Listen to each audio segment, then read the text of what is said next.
دیکھو سلیمان علیہ الصلوۃ والسلام کی اللہ نے بہت تعریف کی ہے کہ دنیا بھی دی ہم نے ان کو، دین بھی دیا. دین تو سارے پیغمبروں کو ملا، مگر سلیمان علیہ السلام کو جیسی دنیا ملی ایسی نہ ان سے پہلے کسی کو ملی نہ ان کے بعد کسی کو ملے گی. اتنی دنیا اللہ نے سلیمان علیہ السلام کو دی کہ سلیمان علیہ السلام نے اللہ سے دعا مانگی تھی، اللہ مجھے ایسی بادشاہت دے کہ میرے بعد کسی کو نہ ملے. تو بس یہ تو انتہا ہو گئی نا بھائی، قیامت تک کسی کو نہ ملے، ایسے پاکستان کے کسی صدر کو بھی نہ ملے، ایسی حکومت چاہیے. حکومت مراد یعنی اتنے وسائل چاہیے. تو اللہ نے سلیمان علیہ السلام کے ماتحت ہواؤں کو کر دیا، اور سمندر کے ہیرے جواہرات جو بھی قیمتی پتھر تھے وہ جنات نکال کے لاتے تھے، جنات کو تابع بنا دیا. اتنی زبردست حکومت. لیکن موت کا منظر بڑا عجیب. میں پہلے سوچتا تھا یا اللہ تو نے سلیمان علیہ السلام کو اس طرح سے کیوں موت دی ہے؟ لاٹھی ہاتھ میں اپنی شاہی کرسی پہ بیٹھے ہوئے ہیں اور جنات کے ذریعے تعمیرات کروا رہے ہیں عمارتوں کی، اور جنات بہت ٹینشن میں، کیونکہ جن کسی کے قابو، یہ جو عامل کہتے ہیں نا جن ہمارے قابو میں، اصل میں یہ جنات کے قابو میں ہوتے ہیں. جنات ان کا کان مروڑتے ہیں، اب یہ منتر پڑھ، چل اب یہ کر. جن ان کے قابو میں نہیں ہوتے. وہ تو سلیمان علیہ السلام کا معجزہ تھا کہ جنات کو قابو میں لے لیا انہوں نے. یہ کہاں سے، یہ کیا ان میں کون سے کچھ کیوں قابو آئیں گے؟ جن بولیں گے تم ہو کیا، تمہاری اوقات کیا ہے؟ جنات کوئی چھوٹی موٹی مخلوق تھوڑی ہے، عمریں لمبی ہوتی ہیں جنات کی. ایک آدمی گیا فلیٹ میں، کسی نے بتایا یہ خالی فلیٹ ہے، اس میں جنات بھوت ہیں، نہیں جا. اس نے کہا کوئی جن بھی نہیں ہوتا. وہ خالی پڑا ہوا تھا بہت عرصے سے. وہ کہتے ہیں نا خالی عمارتوں میں جن بھوت آ جاتے ہیں. تو بہت عرصے سے خالی پڑا ہوا تھا، ان کو فنڈر بننے کا شوق تھا. لوگوں نے کہا بھائی نہیں جا اس میں بھوت ہیں. اس نے کہا کوئی بھوت نہیں ہوتا. گیا دروازہ نوک کیا، آواز آئی کون؟ کہنے لگا میں فلاں صاحب ہوں، آپ یہاں رہ رہے ہیں، میں نے سنا یہاں جنات ہیں، دروازہ کھولیے. اس نے دروازہ کھولا، عجیب سی گول گول آنکھیں. کہا بھائی میں نے سنا یہاں جنات ہیں. کہہ رہے ہیں ایسی بکواس ہے، میں تو 500 سال سے رہ رہا ہوں، مجھے تو آج تک کوئی نظر نہیں آیا. کہنے لگا میں تو 500 سال سے رہ رہا ہوں، مجھے تو ابھی تک کوئی نظر نہیں. یہ بے ہوش یہی جن تھا بھائی، 500 سال سے انسان تو نہیں رہ سکتا. اچھا یہ عامل لوگ نا یہاں بیوقوف بناتے ہیں. ہم نے صحابی جن کو دیکھا ہے، کیونکہ جب یہ سنتے ہیں نا کہ جنات کی عمریں لمبی، تو 1400 سال پرانا جن بھی نکال کے لے آئیں گے. یہ الو بنانے کے علاوہ کچھ بھی نہیں ہے. صحابی جن کو دیکھا ہم نے، تابعی جن کو دیکھا ہم نے، اس جن کو دیکھا جس نے حضرت علی کی صحبت اٹھائی. سب بکواس کرتے ہیں. اور بعض ہمارے نیک لوگ بھی ان سے متاثر ہو جاتے ہیں، بڑے علماء بھی بعض ان سے متاثر ہو جاتے ہیں. ہمارے ہاں کسی چیز سے متاثر ہونے کے لیے بس اتنا کافی ہے کہ امکان کے درجے میں صحیح ہو. جیسے آپ کسی کو یہ بتا دیں نا کہ یہ کھانے سے یہ ہوتا ہے، تو امکان تو ہے نا کہ ہو سکتا ہے ہوتا ہو. ریسرچ ہے؟ ریسرچ نہیں ہے. تو امکان کافی ہوتا ہے ہمارے یہاں. حالانکہ کسی بھی دعوے کے لیے امکان، بھائی میں دعویٰ کروں اس نے ملے 1 لاکھ روپے لیے ہیں، اگلا کہہ رہا ہے کیا دلیل ہے؟ میں کہتا ہوں ممکن تو ہے نا کہ تم نے لیے ہوں، تو اس سے دلیل، اتنی دلیل کافی ہوگی؟ اور بھائی یہ امکان کافی نہیں ہے، گواہوں سے ثابت کرو کہ لیے. یا تو یہ اقرار کرے یا گواہوں سے ثابت کرو. ہمارے یہاں دیکھا جاتا ہے جادو نبی پہ جب ہو سکتا ہے تو ہو سکتا ہے اس پہ بھی ہوا ہو. وہ ہو سکتا تھوڑی دلیل ہوتی ہے. سمجھ میں نہیں آ رہی بات؟ امکان تھوڑی ہوتا ہے. ابو بکر پہ کیوں نہیں ہو گیا جادو، حضرت عمر پہ کیوں نہیں ہو گیا؟ اس کا مطلب آسان کام نہیں ہے. نبی پہ کیوں ہو گیا تھا؟ اس کی ایک وجہ تھی کہ وہ کہتے تھے نبی صلی اللہ علیہ وسلم جادوگر ہیں، تو اللہ نے آپ سے اس طعنے کو دور کرنے کے لیے ہونے دے دیا تھا، تاکہ لوگوں کو یقین ہو جائے کہ یہ جادوگر نہیں ہے. کیونکہ جادوگر پہ جادو نہیں ہوتا، اس میں حکمتیں نہیں. ورنہ یہ آسان کام نہیں ہے بیٹھے ہوئے کچھ بھی سانس کو بہو سے لڑا دیا. اپنی حرکتیں ٹھیک نہیں ہوتی، اور وہ جب پھٹے ہوتے ہیں تو بجائے اپنی حرکتیں ٹھیک کرو کہ یار کس میں فالٹ ہے اس کو صحیح کرو، فوراً کس پہ ڈال دیتے ہیں، ایک نئی جنگ چھڑ دیتے ہیں. نند نے لڑوایا ہمیں، یہ نند نے ہمارے گھر میاں بیوی میں کیا کروایا؟ پھٹا. خود اپنی حرکتیں ٹھیک نہیں ہے، ڈال کس پہ رہے ہیں؟ کوئی جٹھانی پہ ڈال دے گا، کوئی نند پہ ڈال. ایک نیا جنگ. اب نند سے پہلے 2 آپس میں لڑ رہے تھے، اب تیسری جنگ بھی شروع اس نے کیا ہے. تو سلیمان علیہ الصلوۃ والسلام بیٹھے ہیں، اللہ نے دیکھو اتنی طاقت اور قوت دی کہ جنات کو آپ کے تابع بنا دیا. قرآن کہہ رہا ہے جنات سخت ٹینشن میں محنت مزدوری کا کام کر رہے ہیں اور عمارتیں بنا رہے ہیں. یہ جو احرام مصر ہے عین ممکن ہے حضرت سلیمان علیہ السلام کی تعمیرات ہوں. اتنی ٹینشن میں جنات، اور ادھر سلیمان علیہ السلام ایسے عصا ہاتھ میں لے کے بیٹھے ہوئے ہیں. اور قرآن کہتا ہے فلما قضینا علیہ الموت، ہم نے موت کا فیصلہ کر دیا. کیسے عجیب انداز ہے. ارے بھائی یہ تو بادشاہ پہلے بیمار ہوتے، اپنا جانشین کسی کو بنا کے جاتے، اور ان کی تو صحت بھی ایسی کہ حدیث صحیح بخاری میں 100 بیویاں ہیں. بھائی کمزور آدمی تو تصور صحیح کیا ہو جائے گا، ڈپریشن میں چلا جائے گا. کیا خیال؟ تو کیا خاندانی صحت ہوگی. پیغمبروں کو تو اللہ نے ویسے ہی بہت قوت دی ہوتی ہے, قابل رش صحت ہوتی ہے پیغمبروں کی, جنگ میں کمانڈر رہے ہیں, لڑائیاں لڑی ہیں جنگوں میں, اتنی زبردست صحت. اور بھائی آپ کی موت سے پہلے تو اللہ آپ کو بیمار کرتا, پھر علاج ہوتا, پھر طویل عرصہ, پھر بھائی نہیں بس اللہ نے موت دینی تھی تو دے دی, ایسے ہوتا نا. نا نا نا نا. اور پھر اتنی جائیدادیں, اتنا سب کچھ, تو پہلے اس کا سارا کیا کر لیتے, بانٹ بوٹ لیتے, جانشین بنا لیتے, میرے بعد یہ میرا خلیفہ ہے, یہ فلانا ہے, ڈمکانا ہے. ہو سکتا ہے سب کو یقیناً کیا ہوگا پہلے سے آپ نے, لیکن ہمارے ہاں یہ سارے کام کیے جاتے ہیں جب موت کے آثار ظاہر ہونا شروع ہو جائیں. ادھر قرآن کہہ رہا ہے فلما قضینا علیہ الموت, ہم نے سلیمان کو موت دینے کا ارادہ کیا. اور کس وقت, جب وہ بیٹھے ہوئے تعمیراتی کام کروا رہے ہیں جنات کے ذریعے اور انسانوں کے ذریعے. اور اللہ فرماتے ہیں ایسے فرشتہ آیا, روح نکال کے چلا گیا. انبیاء کا جسم موت کے بعد بھی خراب نہیں ہوتا.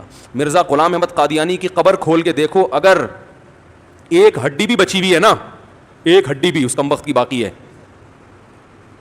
تو جو سزا دینا چاہو آپ دے سکتے ہو. سمجھ رہے ہو, نبی کی کا جسم کبھی بھی خراب نہیں ہوتا. قادیانی سے کہو اس کی ایک دفعہ قبر کھول کے دنیا کو دکھا دو بس تم.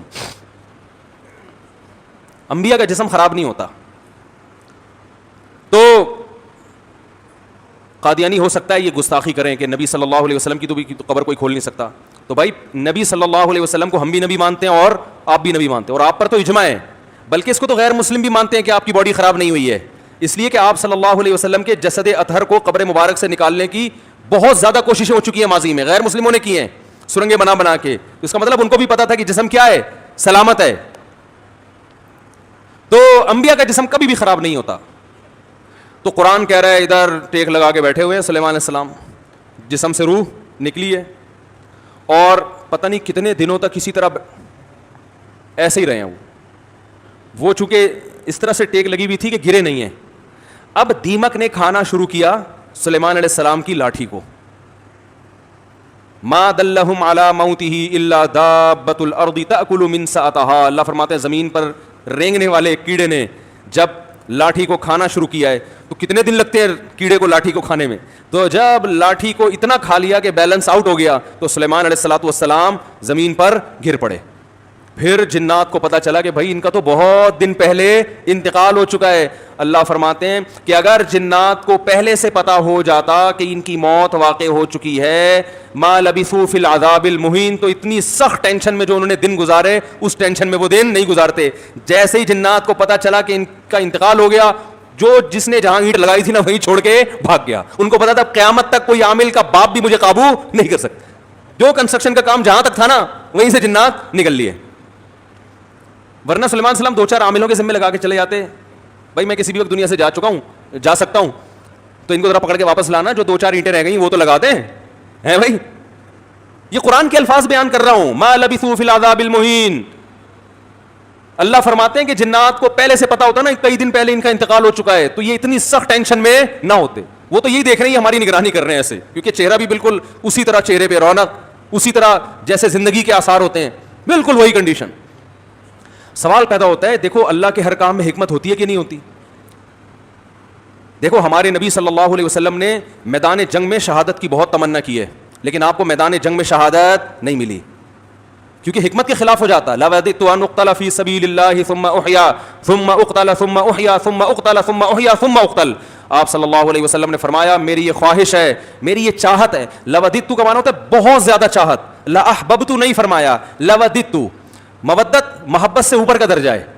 میری بے پناہ خواہش ہے کہ میں اللہ کے راستے میں اقتلو قتل کر دیا جاؤں, پھر زندہ کیا جاؤں, پھر اللہ مجھے میدان جنگ میں جانے کا موقع دے, پھر قتل کیا جاؤں, پھر زندہ کیا جاؤں, پھر قتل کیا جاؤں, پھر زندہ کیا جاؤں, پھر قتل کیا جاؤں. یعنی یہ شہادت اتنی پیاری چیز ہے کہ مجھے ایک دفعہ نہیں چاہیے, کم سے کم 4 دفعہ چاہیے. یہ کتنی تمنا نبی صلی اللہ علیہ وسلم کی. ظاہر ہے آپ خود دیکھو, جو اللہ کے لیے جان دے رہا ہو اور وہ رب بھی غیرت والا ہو, تو وہ چھوڑ دے گا ایسے ہی؟ جان دینے سے بڑھ کر دنیا میں کوئی قربانی نہیں ہے. لوگ دعویٰ کرتے ہیں نا محبوب کے لیے کہ میں تمہارے لیے جان دے سکتا ہوں, یہ سب سے بڑا دعویٰ ہوتا ہے. دے نہیں سکتا وہ. محبوبہ کے چہرے پہ تھوڑی سی جھریاں آنے دو, پھر دیکھو کیا, پھر یہ جو 500 روپے بیلنس کے لیے دے رہا ہے یہ بھی نہیں دے گا. لیکن جو اللہ کے لیے جان دے گا میرے بھائی, تو اللہ تو جواد اور کریم بھی ہے, وہ تو تھوڑے پہ بہت نوازتا ہے. تو اللہ کے نبی نے فرمایا ایک دفعہ شہادت نہیں چاہیے, اتنی قیمتی چیز ایک دفعہ. اور نبی صلی اللہ علیہ وسلم نے فرمایا, دیکھو اس لیے میں کہتا ہوں جو بارڈر پہ ہمارے فوجی لڑ رہے ہیں نا, ان کی قدر کیا کرو, یہ ہماری زندگیوں کے محافظ ہیں. جو ہمارے ملک کے محافظ ہیں وہ ہمارے ایمان کے اور ہمارے دین کے محافظ ہیں یا نہیں ہیں؟ تو کافر تو کھا کے ختم کر دیں ہمیں 2 منٹ کے اندر. جو شہادت دینے والا ہے اس کو ہلکا مت سمجھو. جو بھی جہاں بھی اللہ کے لیے لڑ رہا ہے, مسلمانوں کا دفاع کر رہا ہے, اللہ کے ہاں اس کا مقام ہلکا نہیں ہے, بہت بڑا مقام ہے. ہم تو باتیں کر رہے ہیں, جو پریکٹیکلی لڑ کہیں بھی ہو دنیا میں, جو بھی اللہ کے لیے لڑ رہا ہے, اللہ کی نظر میں اس کا مقام کم نہیں ہے, بہت بڑا مقام ہے.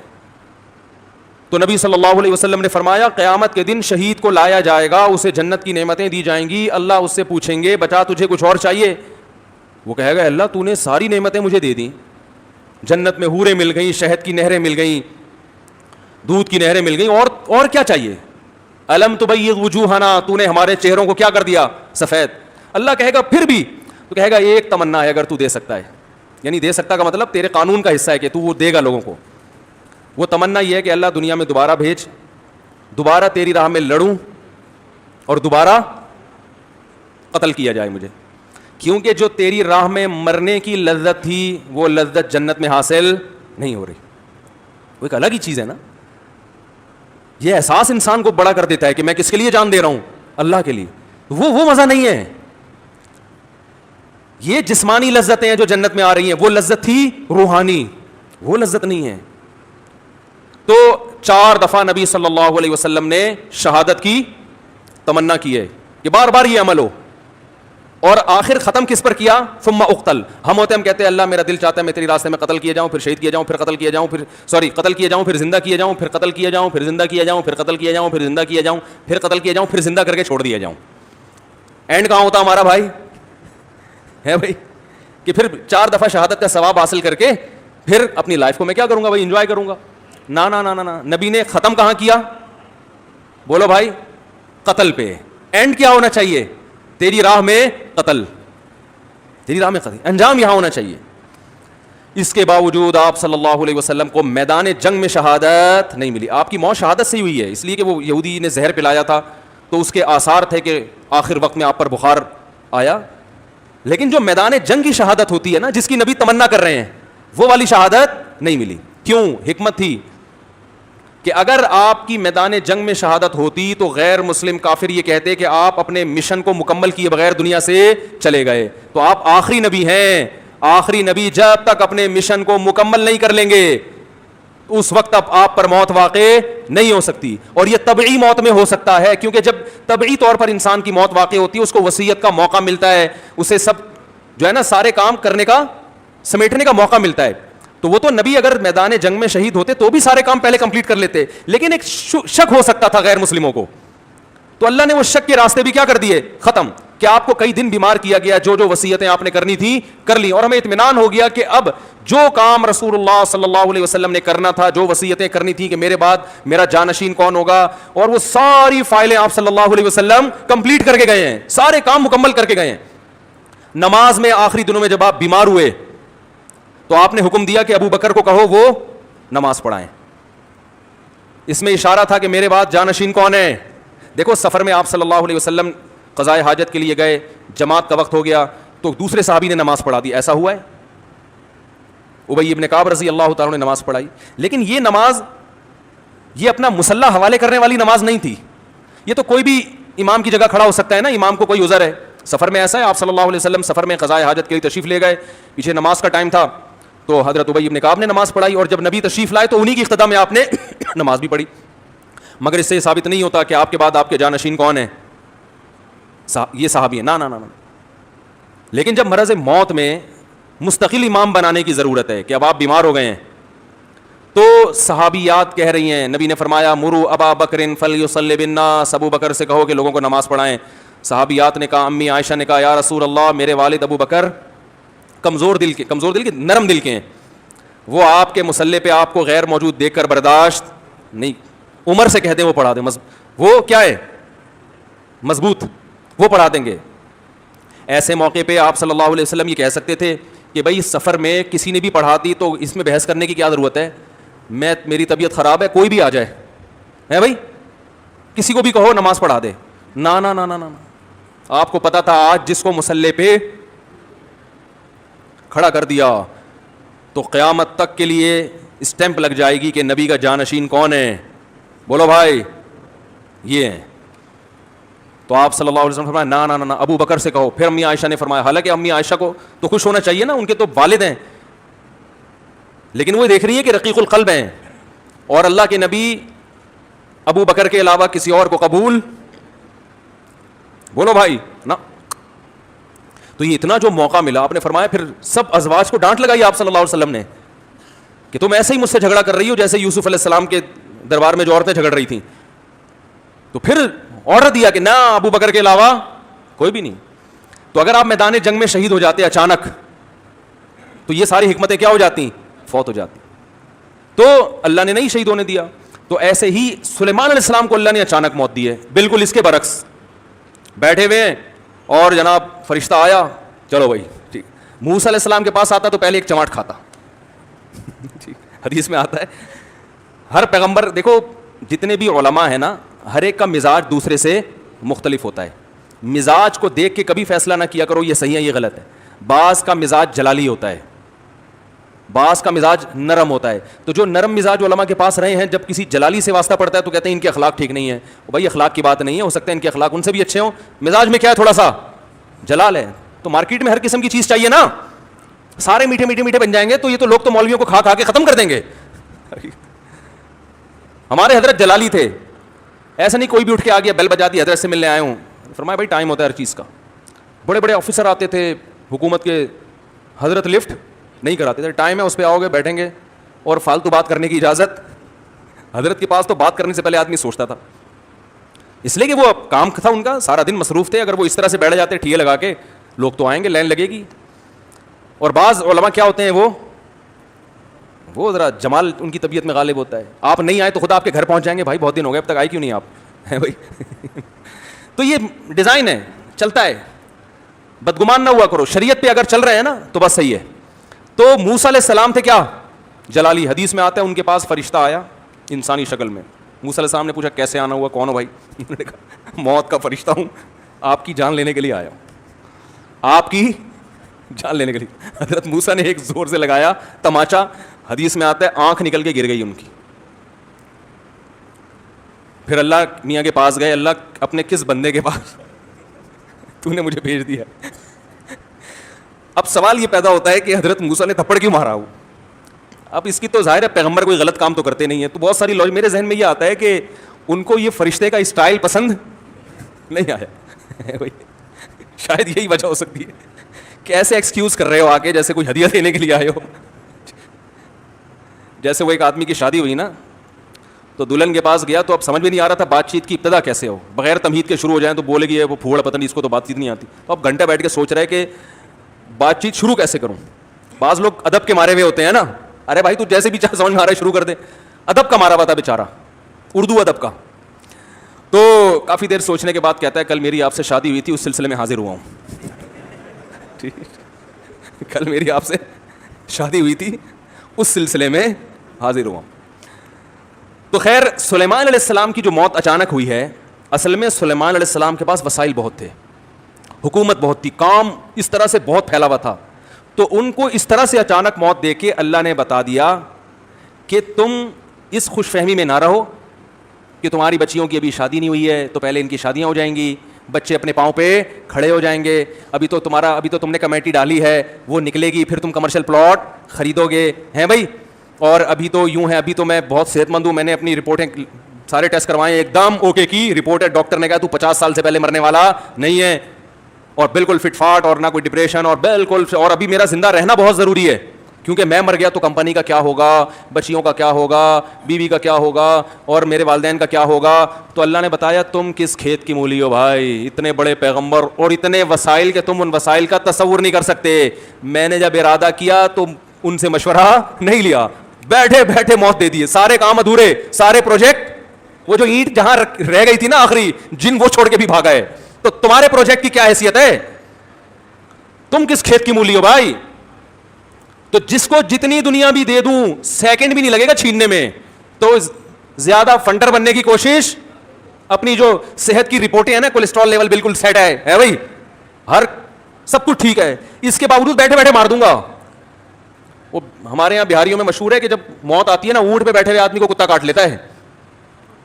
جو نہ کٹے آری سے کہتے ہیں نا, وہ کٹے بہاری سے. تو ان باتوں کی وجہ سے تو کہتے ہیں لوگ, ویسے بہت اچھے لوگ ہوتے ہیں, کوئی ناراض نہ ہو جاؤ بھائی, لیکن باتیں بہرحال بہت ٹائٹ کرتے ہیں. جو نہ کٹے آری سے کہتے ہیں وہ کٹے. تو اونٹ پہ بیٹھے ہوئے آدمی کو کیا کاٹ لیتا ہے. ہمارے بہاری دوست تھے, ابھی بھی ہیں, تھے کیا, بیان بھی سنتے ہوں گے انشاءاللہ. تو وہ کہتے تھے مفتی صاحب جب شامت آتی ہے تو اونٹ پہ بیٹھے ہوئے آدمی کو, میں نے کہا یار باتیں تمہاری بڑی ٹائٹ ہیں یار, اونٹ پہ بیٹھے ہوئے آدمی کو کیا کاٹ لیتا ہے, کتا. تو ہم اور آپ کس کھیت کی مولی ہیں بھائی. ہمارے ایک دوست تھے, بڑے مالدار بھی تھے, اور مدرسے میں ہمارے ساتھ پڑھا کرتے تھے. اکلوتے بیٹے تھے والدین کے. والدین نے ان کو عالم بنانے کے لیے سارے وسائل لگا دیے. جب عالم بن کے فارغ ہوئے, ایکسیڈنٹ میں ان کی موت واقع ہو گئی. اب یہی لوگ مجھ سے پوچھ رہے تھے یار ان کے تو والدین کا سارا محنت ضائع ہو گئی. میں نے کہا ضائع تو نہیں ہوئی, آخرت میں ذخیرہ, لیکن کام تو نہیں ہو سکا نا جو والدین چاہتے تھے. میں نے کہا بھائی اللہ کہہ رہے ہیں ان کی موت میں کیا حکمت ہے. میں نے کہا ان کی موت میں یہ حکمت ہے, اللہ نے بتا دیا میں کسی کو کسی بھی وقت مار سکتا. کوئی بھی کسی بھی ٹائم پہ دنیا میں جا سکتا ہے, چاہے ملک کا بیڑا غرق ہو جائے, گھر کا بیڑا غرق ہو جائے, یا سارے کاروبار کا بیڑا غرق ہو جائے, تعلیم ادھوری رہ جائے, کچھ بھی ہو جائے, سارے پروجیکٹ کی ایسی کی تیسی ہو جائے. اس لیے اللہ کو اپنے حساب سے مت چلاؤ, اپنے آپ کو اللہ کے حساب سے چلانا شروع کر دو. موت کو اپنے حساب سے مینج مت کرو, موت کے حساب سے خود مینج ہو جاؤ. پہلے سے وصیتیں لکھ کے رکھو, اگر یہ اینٹ لگنے سے پہلے میں مر گیا تو کیا ہوگا, یہ اگلی اینٹ کون لگائے گا, صحیح ہے نا. تو ہم لوگ موت کو مانتے ہیں, موت کے لیے تیار نہیں ہے.